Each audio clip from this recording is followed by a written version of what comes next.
And in this way, they teach us to love. The Pope suggests that we look at our own relationship with material things and whether we are beholden to them or we freely share them with others to express our love and joy, while also saying thank you for the gifts we receive. Maria, che ha donato a Gesù tutta la sua vita, ci In conclusion, he said, may Mary, who gave Jesus her entire life, teach us to make everything an instrument of love. I'm Paris Jones. There is great expectation among the faithful from all over the world for the upcoming Jubilee year in 2025. As may be well known, the Jubilee is a special year of grace in which the Catholic Church offers the faithful the possibility of asking for a plenary indulgency, that is, the remission of sins for themselves or for deceased relatives. A Jubilee usually lasts a year and a few days. It begins just before the Christian Christmas and ends at Epiphany of the following year. The most exciting and well-known rite of the Jubilee is the opening of the Holy Door. Recently, the Vatican has published indications about the festivities of the Jubilee 2025. Francesca Mello reports. Ahead of the upcoming Ordinary Jubilee of 2025, Pope Francis, in his bull of benediction entitled Spes non confundit, Hope does not disappoint, indicated the Holy Doors. They are those of St. Peter's Basilica and the three other papal basilicas, St. John Lateran, St. Mary Major and St. Paul outside the walls. With the exception of the Holy Father's expressed desire to personally open a holy door in a prison to offer prisoners a concrete sign of closeness. This was reaffirmed in a note issued on Thursday, the 1st of August, by the Dicastery for Evangelization section for fundamental questions regarding evangelization in the world. The note also addressed the question of opening holy doors outside of Rome. It stated that while the pastoral and devotional reasons behind this commendable aspiration are understood, it is important to follow the specific guidelines set by the Holy Father in the bull, Spes non confundit, which confirms the designated sites of holy doors for the upcoming Jubilee. In Spes non confundit, Pope Francis announced that the Jubilee year will begin with the opening of the Holy Door of St. Peter's Basilica on Christmas Eve 2024. The Holy Door of St. Peter's Basilica is opened by the Pope only at the beginning of a Jubilee year. It is usually the first door to be opened to indicate the beginning of the Holy Year. Later, on the 29th of December, Pope Francis will open the Holy Door of the Archbasilica of St. John Lateran, the Cathedral of Rome. On the same day, every cathedral and co-cathedral throughout the world will have Mass celebrated by the local bishop to mark the opening of the Jubilee. Then, on the solemnity of Mary, the Mother of God, held on the 1st of January 2025, Pope Francis will open the Holy Door of the Basilica of St. Mary Major, with the Holy Door of the Basilica of St. Paul's outside the walls being opened on Sunday the 5th of January, the Vigil of Epiphany.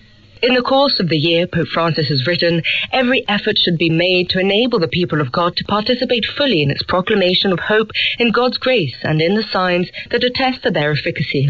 On the 28th of December 2025, the Jubilee will end in the particular churches throughout the world with the holy doors of St. John Lateran, St. Mary Major and St. Paul's outside the walls being closed on that same date. Finally, the Jubilee year will formally conclude in Rome on the solemnity of Epiphany on the 6th of January 2026. I'm Francesca Merlo. Members of the Nigerian Interreligious Council have appealed to citizens to call off the ongoing anti-government protests in the West African nation and give the government a chance to provide solutions to the country's challenges. Thousands of young people across the country have since August 1st taken to the streets in order to protest against the country's economic hardships. The protest that commenced in a peaceful manner on Thursday, just a few hours later took a turn for the worse and became violent. A number of people have been killed since the clashes began between the police and protesters, and a substantial number of property has been destroyed. The Nigeria Interreligious Council is co-chaired by the Sultan of Sokoto and President General of the Nigeria Supreme Council for Islamic Affairs, Alhaji Muhammadu Saad Abubakar, and the President of the Christian Association of Nigeria, Archbishop Daniel Oko. In their statement on Friday, the religious leaders said that civil unrest cannot be a solution, as it would only further aggravate the already frail state of the nation. They urged the President Bola Ahmed Tinubu-led government to expedite action towards meeting the yearning and needs of the citizens. The planned 10-day street demonstrations in Nigeria seek to address economic hardships in Africa's most populous nation, as well as protracted systemic issues. They have been inspired by the Kenya-style youth-led protests that started on June 18th. Meantime, Nigerian President Bola Tinubu has appealed for protests to end after bloodshed during 3 days of demonstrations over a deepening cost of living crisis. At least 7 people are said to have died and more than 700 have been arrested since Nigerians nationwide rallied on Thursday for the first of 10 planned days of rage. My dear Nigerians, especially our youth, I have heard you loud and clear, the President said in a televised address, adding that he understood their pain and frustration. He went on to defend his economic reforms, which the protesters blame for their hardships since he came to office in May 2023, including skyrocketing prices. The President said the protest had been hijacked by looters in some areas, and ending the unrest would create room for dialogue. You are tuned to the Daily Africa service of Vatican Radio. And now our feature, Family. Church in Africa as a family of God. Its people, challenges, values, and hopes.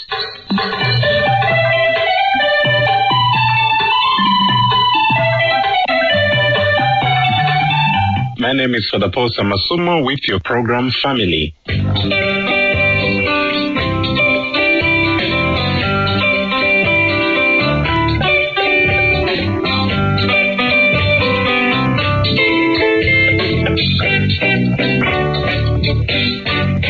Professor Sheila Tou, you are from Botswana, and most welcome to Vatican Radio. Thank you very much. I feel welcome. You've just come from a meeting with the Vatican's Pontifical Academy for Life. You advise Pope Francis. Actually, I looked at your CV. It's a very, very long CV. Tell us something about yourself briefly. I know you can't say all, but and also about your work with the Pontifical Academy for Life. Okay, I think for me the most important thing is I'm a Catholic. I mean, that's what I've been since I was a young girl. But as I was growing up, being taught by priests and nuns, I was able to create my own path, and some of that path led me to being a nurse, a professor of nursing at the University of Botswana, a director of the WHO Collaborating Center, Primary Healthcare for English-Speaking Africa, a Minister of Health and Member of Parliament, a Regional Director for UNAIDS for Eastern and Southern Africa, and now I am the Chair of the Global HIV Prevention Coalition. I am the African Alliance for Malaria. I'm the ambassador. And most important, I serve in the Pontifical Academy for Life. What is your role there? How does it work when you're a member? How did you get there? What do you say to the Holy Father, Pope Francis? Well, let me say, how does it work? I don't know how I was appointed, but maybe it's because being a Catholic, somebody saw my CV and simply said, no, she needs to therefore serve in this. I've come to Rome quite a few times, especially during the Public Health Association. I was the second in command of one of the vice presidents of the conference. So it may have been that in there, somebody said she needs to serve in the academy. And of course, I'm sure there were some consultations with my bishops and all that. But I'm glad I'm here. And the great part is really being able to have audience with the Holy Father. Because, you see him from afar. And you just think, oh, he's such a great guy. But then now when you are with him, it's like, okay, I am in the presence of eminence. Let's see what it is that we can talk about. But in it all, the thing that, is really the equalizer is that we talk about human dignity. To say a lot is happening in the world, but where is the human being in all that? And we were able to discuss. He's not there with us all the time, but as the academy, there are over 100 members. There are 2 women now. Before I was the only woman, but now there are 2 women in Africa. One of them is a nun from Kenya. But so we feel like we are representing Africa, and therefore we should be able to really voice our concerns as Africans to ensure that we are not left behind in a lot of these things. Yes. So what exactly have you been saying to Pope Francis regarding the challenges of Africa in terms of health, in terms of environment and so forth? Well, one of the things that I was able to bring up has been the fact that, okay, we come here to Rome to discuss issues. But as a former politician, one who is supposed to have benefited from what was discussed and therefore made informed decisions which are better regarding human beings, they don't get there. So that I've been able to voice the disconnect between what the data that is presented here and how it can therefore be condensed, for example, into maybe 2-3 pages and spread out there so that the decision makers are able to make informed decisions regarding people's health, regarding people's everything, just the life of people. Because some of it is not just for Catholics, it's for everybody. Those are things that we should be able to say, moral guidance, this is the way we should be able to go. This is the way we're supposed to care for the human being from the womb to the tomb. So it's basically that. So one of the things that I asked was to say, let's have a session in Africa that I am willing to organize and have the Pontifical Academy for Life partner with other institutions. It could even be the African Medical, Research Associations or the Africa CDC, so that we look at a lot of the aspects that are happening in the world to say, how does it relate to us in Africa? And what is it, therefore, that we can be able to talk to the Pope about in terms of advising, such things. Yes. Professor, we're proud that you are there. You are representing Africa. And you spoke about the disconnect. Yes. Now, how do you avoid that some disconnect from the thing that you're discussing here with the region? How do you make the linkage, apart from this great idea of this conference that you're going to be doing? That's exactly what should happen. I feel what we discuss here should be condensed, and there is a lot written. Whatever we discuss, actually, a book will come out. But the point is, who does that book reach? It reaches maybe the bishops, the archbishops in the various countries. But is it possible for it to be condensed into just maybe like 6 pages, where it can also be translated into many languages to say, at the academy, we discuss this, and we feel this is the way, we should go to preserve human dignity. So, and that is not what's happening. But then I do understand that there are the problems, the challenges of funding and all that. But I think that's one of the things that we need to do to communicate our messages properly. Professor, you are also working with the African Union on malaria. I think you mentioned just before this interview. One of the things during COVID, I think that really came out clearly was this divide. Yes. Some of the Western countries were not so willing to share the vaccines with other countries of the South. Yes. And Pope Francis was always appealing for these vaccines to be shared out. Yes. So what can be done for the future? In the future, and that is something that actually I addressed our own African presidents about, we need to collaborate starting now. We should have pandemic preparedness at all levels in our countries. To say, for the next pandemic, let's be ready right now. Let's start collaborating among ourselves as Africans. We have very good institutions that can really do a lot. For example, my own country manufactures vaccines for cattle against foot and mouth. Now, are we really focusing on cattle rather than people? it's high time we collaborated with institutions that are outside to now start manufacturing vaccines, so that when that then comes, we are able to share and and share alike. So it's ready to say let's now be prepared, but it should not be just everybody cooking their own little pot. Let's collaborate. We need collaboration between the West and us in the South, to say let's then have more vaccines so that nobody has to hoard them, to the point where even when a developing country says we have money, you can't even access them. So I think that can be avoided. Yes. I'm intrigued, Professor, for someone who has achieved so much, who is a professor, has been a minister, a politician, and yet you're also, as even at the beginning of this interview, you spoke about your Catholic faith. Last Sunday, I saw someone in St. Anne's uniform in the Basilica of St. Peter's, and I was saying, who is she?